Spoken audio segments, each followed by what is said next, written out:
생명 진리 은혜 되신 영원하신 구세주 사랑 되사 모든 인류 구원하여 주시니 영광 중에 계신 주님 그 신은혜 베푸사 사랑으로 채우시고 우리 고쳐주소서.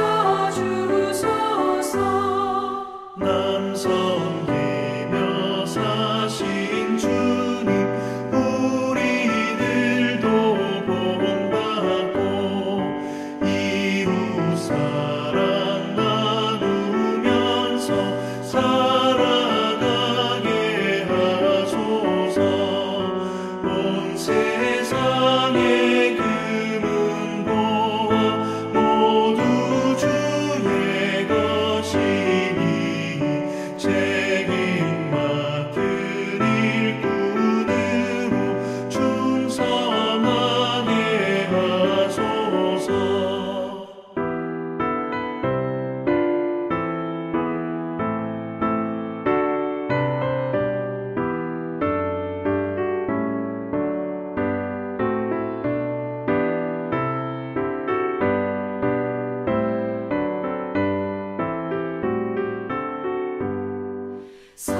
사랑의 주 평화의 왕 우리 중에 오셔서 모든 싸움 다 그치고 하나 되게 하소서.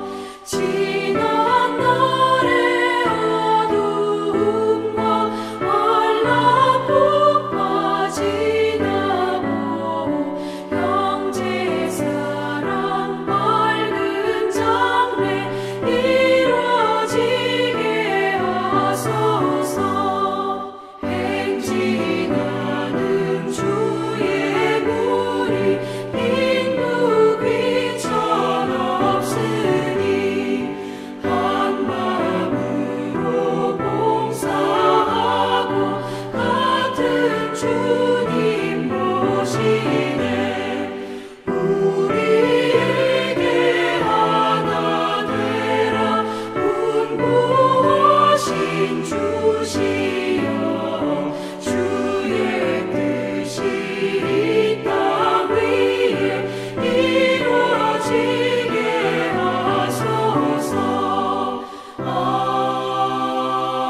아멘.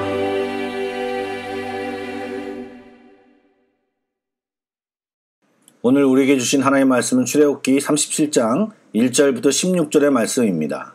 구약성경 140쪽입니다. 출애굽기 37장 1절부터 16절의 말씀을 드라마 바이블로 낭독합니다. 제 37장. 부살렐이 조각목으로 궤를 만들었으니 길이가 2규빗 반, 너비가 1규빗 반, 높이가 1규빗 반이며 순금으로 안팎을 싸고 위쪽 가장자리로 돌아가며 금태를 만들었으며 금고리 넷을 부어 만들어 네 발에 달았으니 곧 이쪽에 2고리요 저쪽에 2고리이며 조각목으로 채를 만들어 금으로 싸고 그 채를 궤 양쪽 고리에 꿰어 궤를 매게 하였으며 순금으로 속죄소를 만들었으니 길이가 2규빗 반, 너비가 1규빗 반이며 금으로 그룹 둘을 속죄소 양쪽에 쳐서 만들었을 때 한 그룹은 이쪽 끝에 한 그룹은 저쪽 끝에 곧 속죄소와 한 덩이로 그 양쪽에 만들었으니 그룹들이 그 날개를 높이 펴서 그 날개로 속죄소를 덮었으며 그 얼굴은 서로 대하여 속죄소를 향하였더라. 그가 또 조각목으로 상을 만들었으니 길이가 2규빗, 너비가 1규빗, 높이가 1규빗 반이며 순금으로 싸고 위쪽 가장자리로 돌아가며 금태를 둘렀으며 그 주위에 손바닥 넓이만한 턱을 만들고 그 턱 주위에 금으로 태를 만들었고 상을 위하여 금고리 넷을 부어 만들어 네 발 위 네 모퉁이에 달았으니 그 고리가 덕 곁에 있어서 상을 매는 채를 꿰게 하였으며 또 조각목으로 상맬 채를 만들어 금으로 쌌으며 상 위에 기구 곧 대접과 숟가락과 잔과 따르는 병을 순금으로 만들었더라. 샬롬, 벌써 한 주가 흘러 토요일입니다. 코로나로 모든 것이 열악한 상황이 되었음에도 예배하며 주님께 나아가려는 우리의 열정은 멈추지 말아야 할 것입니다. 오늘도 하나님을 기쁘시게 하는 예배, 우리 안에 하나님의 기쁨이 충만한 이 시간이 되기를 축복합니다. 아멘. 오늘 본문에는 부살렐이 증거궤와 진설병상을 만드는 장면이 소개되고 있습니다. 부살렐도 하나님이 말씀하신 대로 증거궤와 진설병상을 만들고 있음을 발견합니다. 다시 한번 하나씩 살펴보겠습니다. 증거궤의 재료는 어제 널판과 동일한 조각목이고 널판과 동일하게 조각목에 순금을 싸서 궤를 만들었습니다. 아시는 대로 그 궤 안에는 하나님이 이스라엘 백성에게 주신 십계명의 두 돌판을 넣어 보관했습니다. 그것은 하나님이 주신 약속의 증거이기에 증거판이라고 불러서 증거궤라고 불렀습니다. 증거궤는 가로가 1.2m, 세로와 높이가 각각 68cm 정도 되는 크기로 덮개가 없는 상자 모양으로 만들어졌습니다. 덮개는 따로 제작되었는데 그 덮개를 속죄소라고 부르는 것입니다. 속죄소라는 명칭은 문자적으로 가리다, 덮다라는 의미의 히브리어에서 나온 단어인데 덮개와 뚜껑이라는 의미입니다. 그런데 이 표현은 성경에서 오직 증거궤의 뚜껑을 가리킬 때만 사용되었습니다. 이 뚜껑의 명칭이 속죄소, 곧 죄를 용서하는 장소라는 것은 증거궤를 덮개로 덮는 의미가 무엇인지를 암시하고 있습니다. 그것은 바로 여호와께서 이스라엘 백성의 죄를 덮어 보이지 않게 하심으로 용서를 베푸신다는 의미입니다. 증거궤의 뚜껑인 속죄소는 순금으로 만들어졌는데 양쪽 끝에는 그룹들이 서로 날개를 펴서 속죄소를 덮는 형상이었습니다. 25장에 보면 하나님은 속죄소에서 이스라엘 백성을 만나겠다고 약속하신 말씀이 있는데 이처럼 하나님이 죄를 덮으실 때 우리는 거룩하신 하나님께 나아갈 수 있다는 것과 연결되는 것입니다. 죄를 용서받고 하나님께 나아갈 수 있는 것은 하나님 백성의 특권입니다. 그리고 신약시대를 사는 우리들에게는 예수님의 보혈로 죄 용서함을 받았고 담대히 주의 보좌로 나아가는 것입니다. 사단은 우리에게 속삭입니다. 안 된다고. 너 같은 죄인이 어딜 하나님 앞에 가냐고 정죄하지만 우리는 주의 보혈로 깨끗함 받고 그 보혈에 의지하여 언제나 하나님께 나아갈 수 있음을 기억하고 나아가는 것이 중요합니다. 그리고 이 증거궤는 하나님의 임재하심의 상징이었습니다. 이스라엘 백성이 이동할 때 증거궤를 맨 사람들을 맨 앞에 세워 앞장서게 했습니다. 요단강을 건널 때는 증거궤를 맨 레위 제사장이 제일 먼저 요단강에 발을 내딛었습니다. 이것이 무엇을 의미하는 것일까요? 하나님은 당신의 백성들이 무엇보다 당신을 바라보며 걸어가기를 원하셨습니다. 하나님을 주목하고 의지하며 살아가기를 원하셨습니다. 내 생각과 내 경험을 의지하는 인생이 아니라 하나님의 임재를 사모하며 하나님의 말씀을 따라 살아갈 때 하나님의 인도하심을 받고 평안과 기쁨을 누리게 된다라고 하는 것이 하나님의 법칙인 것입니다. 사랑하는 성도 여러분, 이 은혜의 법칙을 우리 모두가 누리며 살아가기를 소망합니다. 아멘. 10절부터 나오는 것이 진설병상입니다. 쉽게 떡상이라고 부르기도 합니다. 이것은 하나님께 바치는 떡을 진열해 놓는 상으로 제사장이 안식일에 12개의 떡을 두 줄로 상 위에 놓아두어야 했습니다. 이 떡상 역시 조각목과 순금을 사용하여 만듭니다. 운반을 해야 했기에 고리를 만들고 채도 만들었습니다.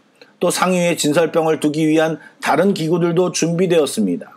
대접은 진설병을 놓기 위한 기구였고 숟가락으로 번역된 것은 일종의 작은 냄비로서 그 위에 향유를 두었다고 합니다. 또 잔과 병은 포도주를 위한 기구입니다. 진설병상이 갖는 의미는 하나님과 우리는 생명의 교제를 나누는 사이임을 상징하는 것입니다. 우리가 이 땅에 살면서 육적인 양식도 먹어야 하지만 하나님이 공급하시는 영적인 양식도 공급받아야 우리 영혼이 살 수 있게 되는 것입니다. 우리가 이런 말씀을 들으면 공감을 하지만 실제 피부에 와닿지 않는 경우가 많습니다. 여러분, 육적으로는 한 끼만 굶어도 배에서 꼬르르 소리가 나고 배가 고픔이 확실히 느껴지는데 영적으로는 거의 먹지 않고 아사 직전인데 아무것도 모른 채 살아가고 있지는 않는지 우리는 점검해 봐야 합니다. 몸이 병들면 죽을 것 같다고 난리를 치는데 영원히 병들어 죽게 되었는데도 어떤 위기의식도 없는 우리들이 아닌가 돌아봐야 합니다.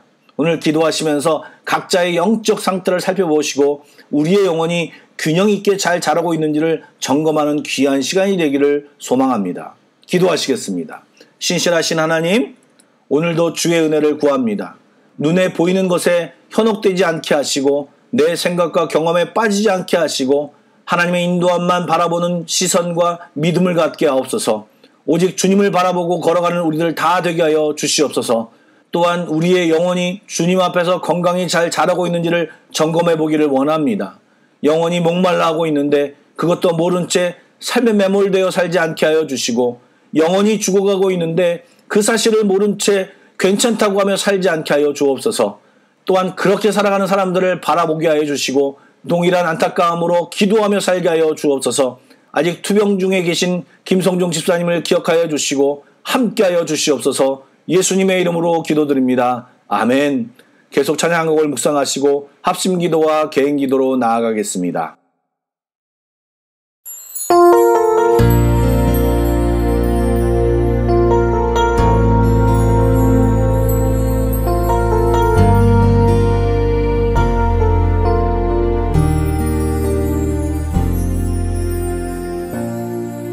하늘의 문을 여소서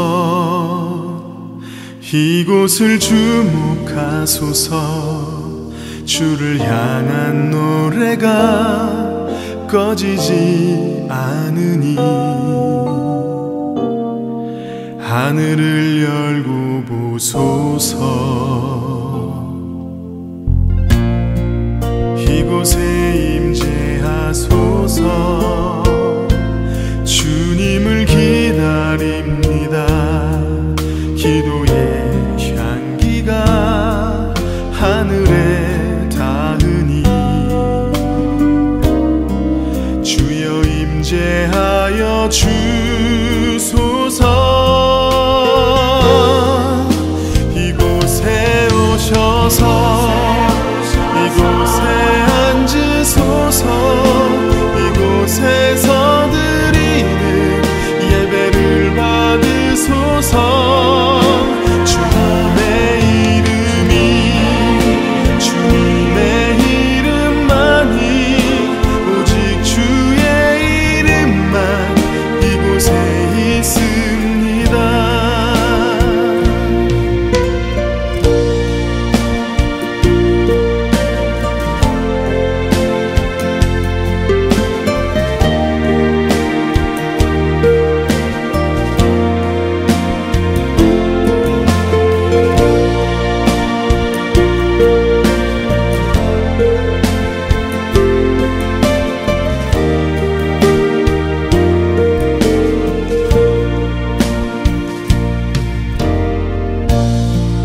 하늘의 문을 여소서 이곳을 주목하소서 주를 향한 노래가 꺼지지 않으니